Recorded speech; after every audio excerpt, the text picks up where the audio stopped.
O que mais te deixa curioso em relação ao Egito? Hã? As múmias? As construções? Ou seria a ideia de que existem muitas coisas que ainda não foram reveladas? Várias expedições arqueológicas trabalham no país todos os anos, em busca do que se perdeu no tempo. E em 2017, eles podem ter encontrado um segredo bastante intrigante, que estava escondido dentro da pirâmide de Quéops por milênios. Meu nome é Ivan Lima e vamos falar sobre a nova descoberta desse intrigante Egito. Não é de hoje que os arqueólogos que pesquisam sobre o passado dessa civilização precisam inovar em suas técnicas, como forma de garantir a preservação do que existe por lá. E em mais uma empreitada para buscar o desconhecido, dentro da pirâmide de Quéops, também chamada de a Grande Pirâmide de Gizé, foi encontrado uma espécie de vazio imenso em seu interior. O novo espaço se junta a outros já descobertos no interior da pirâmide. A Grande Galeria, a Câmara do Rei, a Câmara da Rainha e uma câmara subterrânea inacabada. E em questão de tamanho, os arqueólogos não possuem as dimensões exatas, afinal, ainda não existem formas de entrar nesse tal vazio.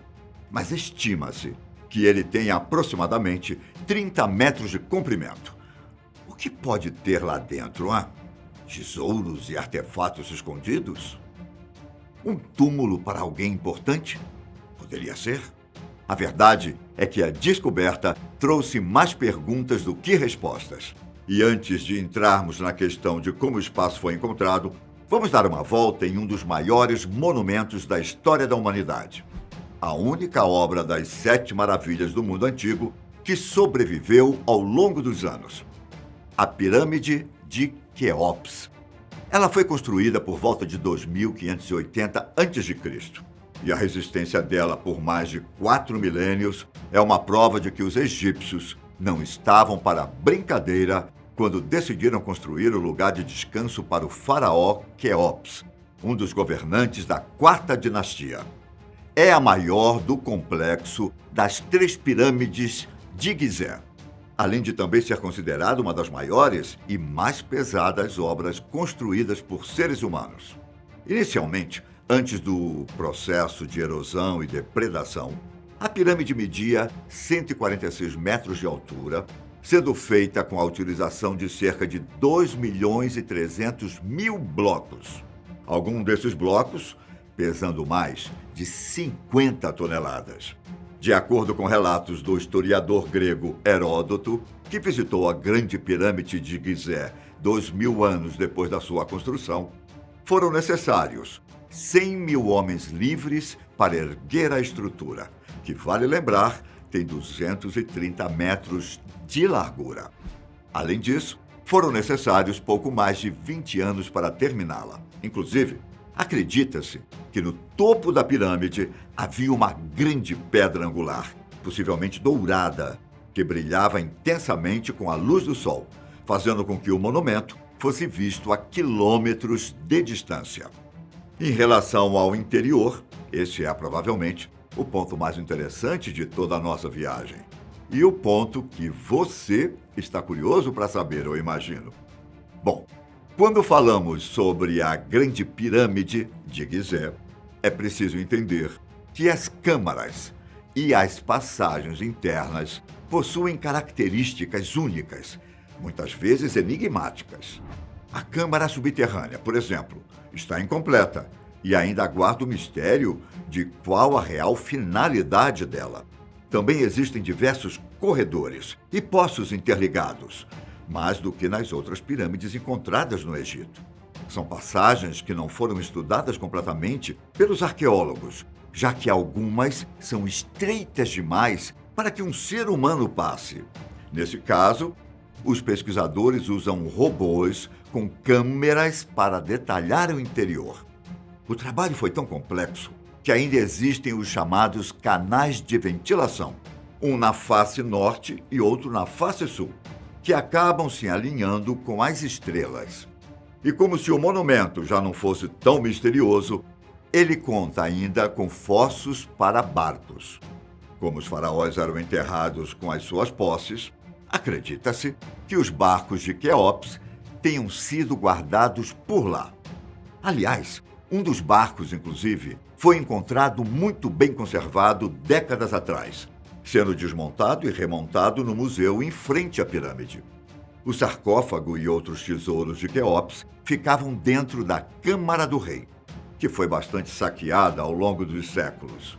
Essa câmara é encontrada quando se segue a Grande Galeria, que é uma espécie de corredor inclinado com quase 47 metros de comprimento, 8 de altura e 2 metros de largura. Pouco antes desse corredor que leva à Câmara do Rei, existe ainda uma passagem que dá para outra câmara, a chamada de Câmara da Rainha. Desde o século XIX, estas se tornaram as estruturas mais conhecidas e estudadas pelos pesquisadores, mas eles sempre suspeitaram que poderia haver outras. Um dos indícios que mais chamava atenção eram os blocos em formato de cunha encontrados no lado norte, o que os arqueólogos imaginavam que pudesse ser o telhado de algum tipo de espaço, como uma sala ou um corredor. Só que os pesquisadores não podem usar técnicas invasivas para a pesquisa, já que o Conselho Supremo de Antiguidades do Egito toma muitas precauções para evitar que as estruturas sejam danificadas.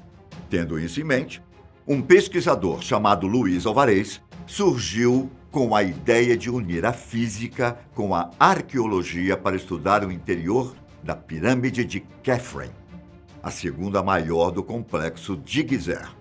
A ideia era usar partículas chamadas de muons para isso. Naquele tempo, na década de 60, Alvarez foi o pioneiro no método, mas a tecnologia da época tornou o trabalho dele e da equipe um pouco complicado. Só que hoje em dia não é mais assim. Atualmente a técnica passou a ser conhecida como muografia e é muito utilizada para estudar as estruturas internas de vulcões e outras construções ao redor do mundo, como as pirâmides mexicanas e as estruturas de Roma. E foi exatamente a partir da muografia que os especialistas tomaram conhecimento do espaço vazio. Para entender melhor o processo, precisamos entrar um pouco no campo da física. Tudo bem? Vejam. Quando raios cósmicos interagem com os átomos da atmosfera e moléculas de ar, são produzidas algumas partículas no processo. Entre elas estão as partículas muon. Os muons, por sua vez, são capazes de se mover em uma velocidade próxima da luz. E à medida com que caem no planeta, os muons penetram fundo em rochas, já que possuem pouca interação com a matéria. E não se preocupem, eu sei que esse assunto de raios cósmicos pode parecer um pouco com ficção científica, mas esses muons são inofensivos para os seres humanos e animais. Como alguns átomos presentes nos minerais das rochas são capazes de refletir muons, os arqueólogos utilizam esse processo nas investigações. Isso porque é possível instalar detectores de muons para visualizar suas trajetórias e, assim, mapear formações internas e revelar anomalias ou mesmo para desvendar a densidade.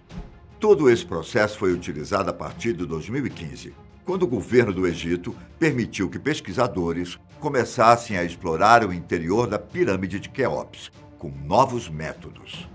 Durante 2 anos, 2 equipes de físicos do Japão e uma da França estudaram o monumento, tendo instalado detectores de muons, tanto do lado de dentro quanto do lado de fora. E mesmo com cada equipe utilizando equipamentos diferentes, o resultado foi unânime. Existe um espaço de tamanho considerável bem acima da Grande Galeria. Como eles souberam? Por conta da imensa concentração de muons localizada a 21 metros a partir do solo. Como eu já adiantei, as estimativas são de que a cavidade tenha 30 metros de comprimento e praticamente 8 metros de altura. Como a descoberta ainda é recente, os pesquisadores apontam que o espaço pode conter apenas uma ou várias estruturas, além de ser inclinado ou plano na horizontal. Também existe um certo cuidado para que a cavidade não seja descrita como câmara, pelo fato de que poderia ser um espaço para compensação de peso ou alívio da tensão das rochas.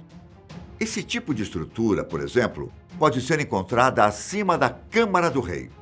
Há ainda aqueles que acreditam que o espaço vazio é como uma segunda grande galeria e que, assim como a primeira, pode levar até uma nova câmara, que ainda não foi detectada.